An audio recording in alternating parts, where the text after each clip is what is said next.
কথিত আছে, হযরতের কাফেলা যখন বসরার উপকণ্ঠে এক গির্জার নিকট বিশ্রাম গ্রহণ করতেছিলেন এবং হযরত নিজেও এক বৃক্ষতলে ছায়ায় আশ্রয় নিচ্ছিলেন, সেই সময় ওই গির্জায় অধ্যক্ষ বৃদ্ধ নাস্তুর বিশেষভাবে তার অবরোহণ লক্ষ্য করে কৌতূহলী হয়ে মাইসারার নিকট তার পরিচয় জিজ্ঞাসা করলেন। মাইসারা পূর্ব হতেই পরিচিত ছিল। হযরতের প্রশস্ত ললাট, লোহিত চক্ষু ও প্রশান্ত বহন দেখে বৃদ্ধ বললেন, ইনি একজন অসাধারণ লোক।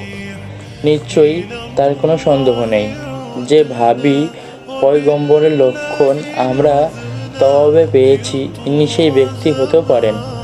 মানব চরিত্রের নিপুণ পাঠক জ্ঞানবৃদ্ধ নাস্তুরা এই নতুন সওদাগরকে অবিশ্বাস্য সম্মান প্রদর্শন করলেন।